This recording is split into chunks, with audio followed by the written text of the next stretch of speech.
बिस्मिल्लाहिर्रहमानिर्रहीम। Lecture of general science for 10th class. आज हम केबल टीवी और सैटेलाइट टीवी के बारे में पढ़ेंगे। तो केबल टीवी की अगर हम बात करें तो केबल टीवी में इलेक्ट्रिकल सिग्नल्स को रेडियो वेव्स में चेंज नहीं किया जाता, बल्कि केबल्स के ज़रिए टीवी स्टेशन से टेलीविज़न सेट तक पहुंचा दिया जाता है। केबल टीवी में इलेक्ट्रिकल सिग्नल्स को रेडियो वेव्स में चेंज नहीं किया जाता, बल्कि केबल्स के ज़रिए टीवी स्टेशन से टेलीविज़न सेट तक पहुंचा दिया जाता है। जो केबल कनेक्शन मुहैया करने वाली कंपनियां हैं वो क्या करती हैं, वो सैटेलाइट से प्रोग्राम वसूल करती हैं और इन्हें सार्फिन तक पहुंचा देती हैं।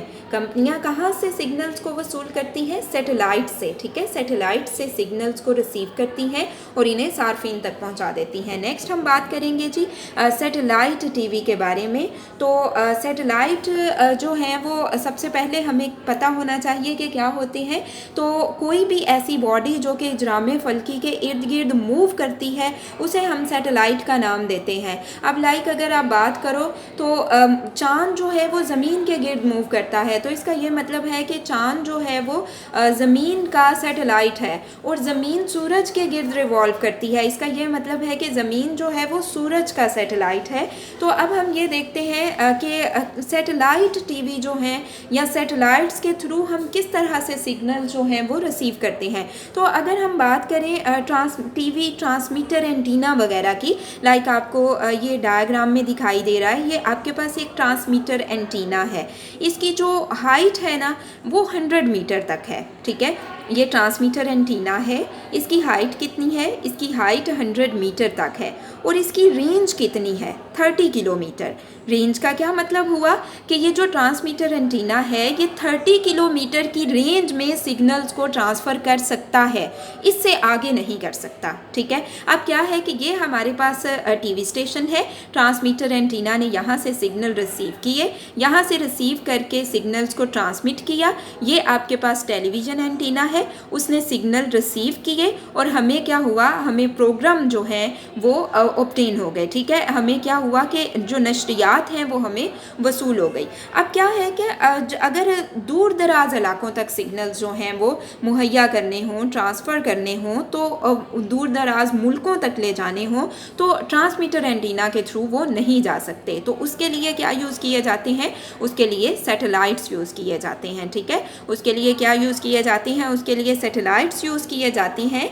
और ऐसे सैटेलाइट जो किसी खास पोजीशन पर स्टैटिक महसूस हों, मतलब हरकत ना करते हुए महसूस हों, उन्हें होवरिंग सैटेलाइट्स का नाम दिया जाता है। ठीक है, ऐसे सैटेलाइट जो किसी खास पोजीशन पर साकिन महसूस हों उन्हें होवरिंग सैटेलाइट्स का नाम दिया जाता है। और जिन मदार में ये सैटेलाइट्स घूमते हैं उन मदार को जियो स्टेशनरी मदार का नाम दिया जाता है। ठीक है, उन मदार को जियो स्टेशनरी मदार का नाम दिया जाता है।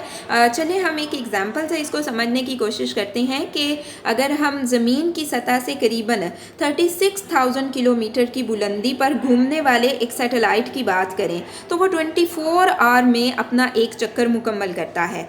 उतने ही वक्फे में ज़मीन भी अपने एक्सिस के गिर्द एक चक्कर मुकम्मल कर लेती है। इस तरह ये सैटेलाइट एक मुकाम पर स्टैटिक महसूस होता है, ऐसा लगता है कि हरकत नहीं कर रहा। इस वजह से इसे क्या कहते हैं? इसे होवरिंग सैटेलाइट का नाम देते हैं। अब क्या है कि अगर हम बात करें सिग्नल्स की, तो सैटेलाइट्स जो हैं ये सिग्नल रिसीव करते हैं ग्राउंड पे जो स्टेशन है, यानी ज़मीनी स्टेशन जो हैं उनसे सिग्नल्स को रिसीव करते हैं माइक्रोवेव्स की फॉर्म में। ठीक है, ये सिग्नल्स जो हैं ये ज़मीनी स्टेशन से सैटेलाइट्स तक माइक्रोवेव्स की फॉर्म में जो है वो ट्रांसमिट होते हैं। देन क्या होता है कि ये सैटेलाइट जो हैं ये इन सिग्नल को आगे ट्रांसमिट कर देते हैं और फिर उन सिग्नल्स को यहाँ पे जो डिश एंटीना वगैरह हैं वो रिसीव कर लेते हैं और जिससे हमें नशरियात हासिल होती हैं। ठीक है, तो इस तरह से जो है वो सैटेलाइट के थ्रू हमें नशरियात जो हैं वो हासिल होती हैं। अब यहाँ से आपको जो क्वेश्चन आएगा वो आप नोट कर लें। क्वेश्चन है आपके पास, होवरिंग सैटेलाइट्स की तारीफ़ करें। होवरिंग सैटेलाइट्स क्या होते हैं? तो इसका आंसर आप यहाँ से स्टार्ट करेंगे। ऐसे सैटेलाइट जो किसी खास पोजीशन पर साकिन महसूस हो होवरिंग सैटेलाइट्स कहलाते हैं। इनके मदार को जियो स्टेशनरी मदार कहा जाता है। ठीक है, सो आप यहाँ से यहाँ तक इसके आंसर में लिखेंगे।